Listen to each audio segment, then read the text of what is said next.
Kaya po magandang hapon po mga katita. Kaya po itutulungan po natin si Tite yung magdala ng kanyang mga gamit sa tabing dagat. Dahil po lalaot po sila mamayang mga alas 2 na madaling araw. Ayan po. Ayan po kasama namin si James magbuhat. Ayan po. Hi ka naman nak. Hi po. Ayan, dala niya po yung tubig ni Papa niya at saka yung patingin nga niya yung dala ko manak. Ayun yung lubid. Ayan. Ayan na si Tito Deo. Dala-dala na yung diesel. Ayan. At ito naman po yung akin dala. Itong pangawil ng kanyang tuna. Ito yung pangawil ng tuna. Ayan po.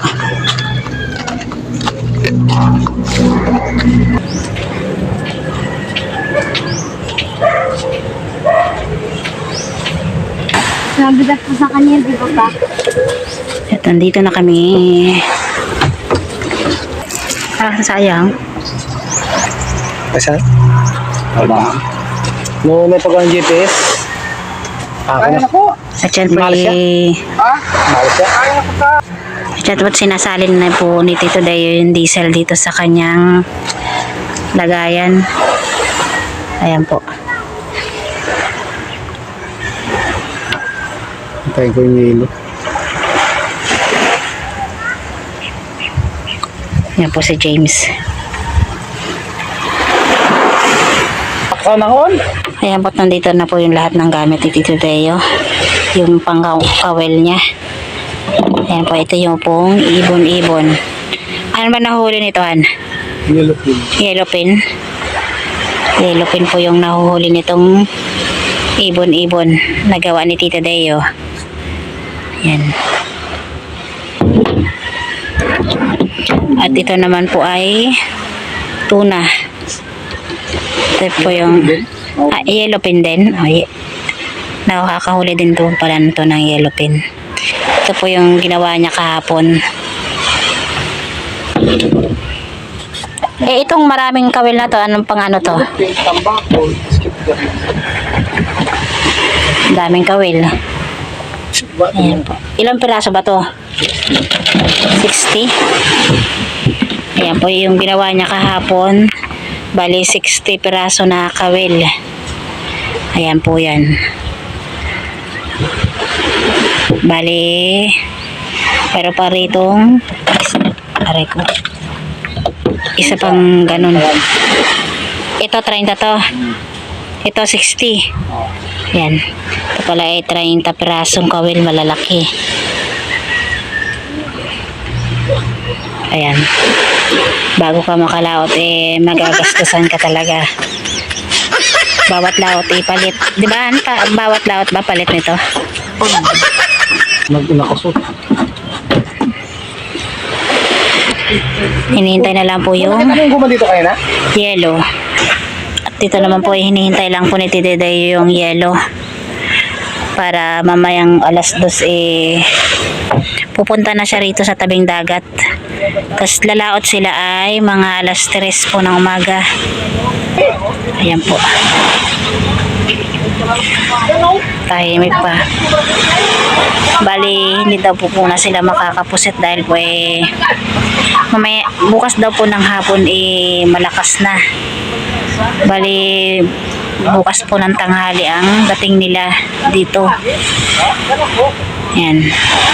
Sa hapon po ay malakas na. Kaya hindi na po sila makakadiretso sa pusitan. Siguro pag ay makakapusit sila ay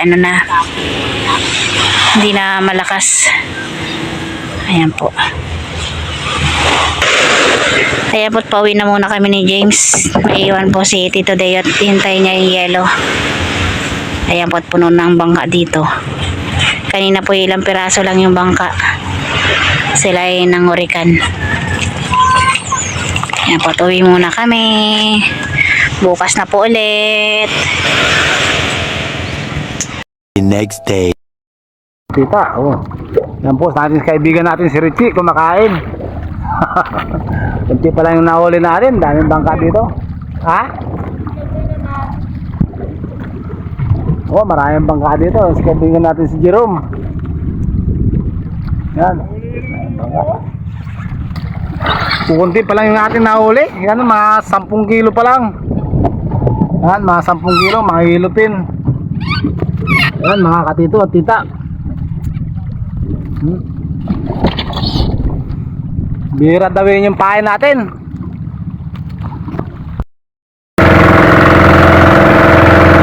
Oh, pauwi na po ako. Kukunti lang po ang ating nahuli. Naiwan ko yung dalawang kasama namin.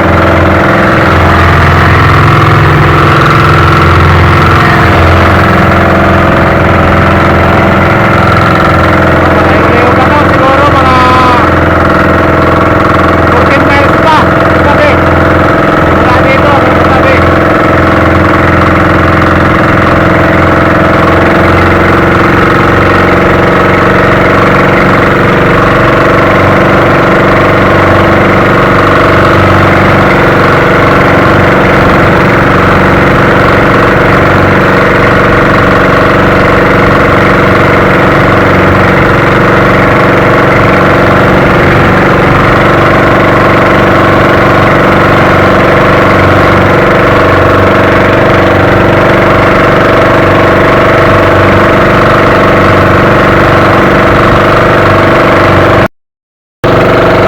Yan po, bali malapit na po tayo sa tabi. Yan, makikita na yung gilid. Makikita na yung buhangin sa tabi. Malapit na malapit na.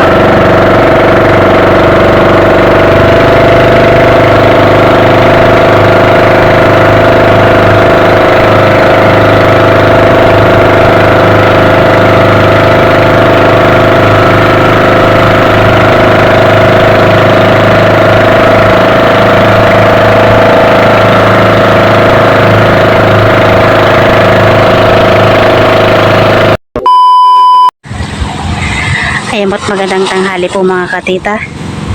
Bali nandito po ako sa tabing dagat at ayan po't parating na po si Tito Deo. Nag-chat na po siya, ay malapit na raw po. Ay at andyan na po siya. Tingnan natin kung anong huli. Bali walang po tao ngayon dito.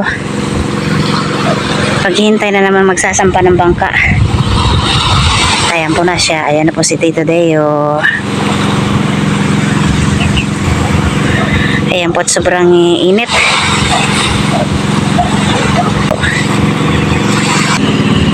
Ayan na po si Tito Deo. Ayan na po, parating na siya.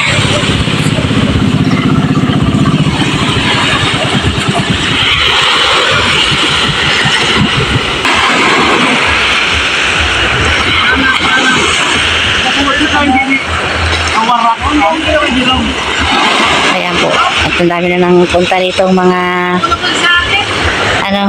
magsasampa ng bangka.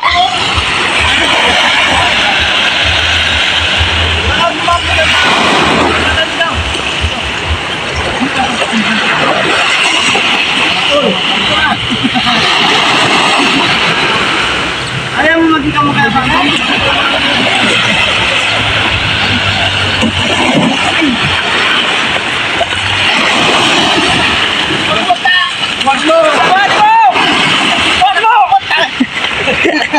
Suso, pagkakas makubog sa akin ha.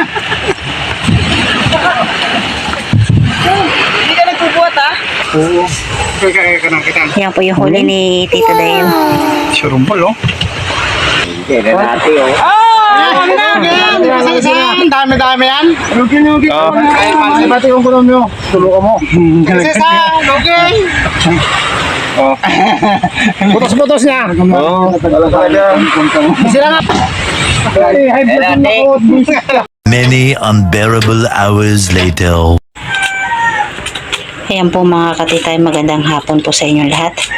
Bali ngayon po ay magpiprito po ako ng isdang tambakol. Yan po yung huli ni Tito Deo kanina. At ipirito ko na lang daw po at pambao na rin niya mamaya. Pailalaot din po siya mamaya.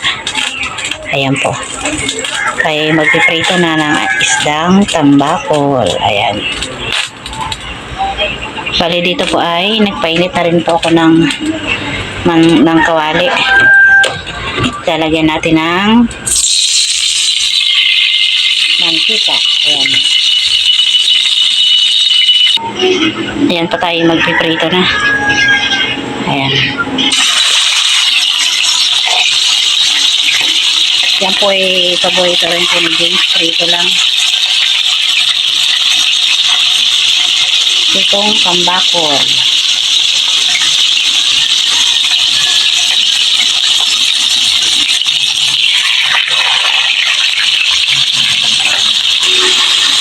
Bali po, umalis po si Tito Deo kaninang madaling araw po ay 2:00.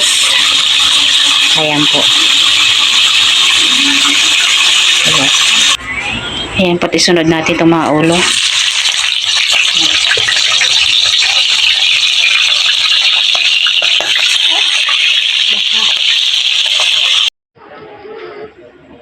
At yan po, luto na po itong ating pritong tambakol. Ayan po. At po magsasabaw daw po si Tito Deo ng isda. Ayan po, himay po ako ng malunggay. Tao niya. Pero gusto daw po ni Tito Deo ay may sabaw.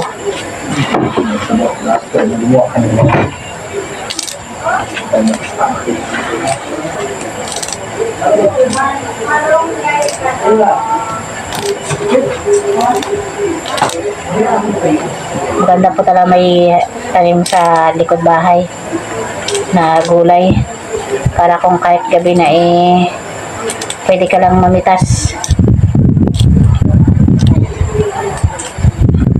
Tinutulungan na po ako ni James dahil po nagmamandali na. Dito ako sa bilan. Tutulungan na po ako ni James.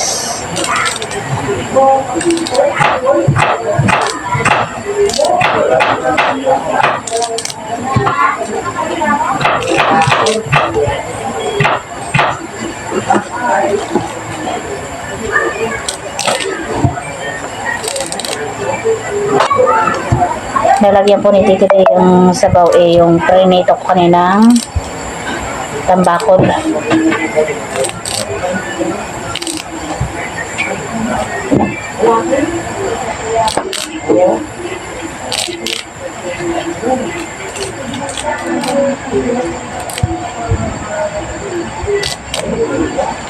Tapos na yan.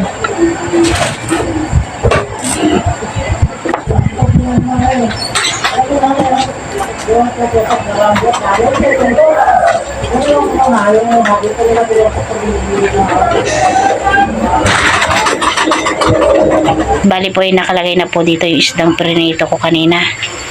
Nilagay na po rin dito, yan po ni Tito Deo ng sibuyas at saka itong ceiling green. Ayan po. At ito naman po yung malunggay na inano namin kanina ni James. Hinugasan ko na po yan. Ayan po, nilagay ko na po itong malunggay. Ayan.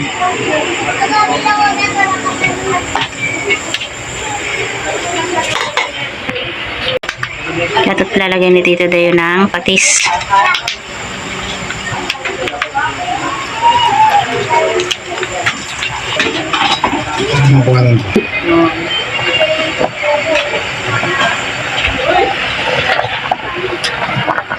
Yan po, tinihintay na lang pong maluto tong malunggay.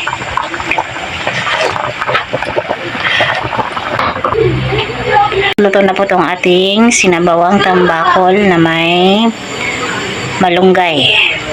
Ayan po. Kain po tayo.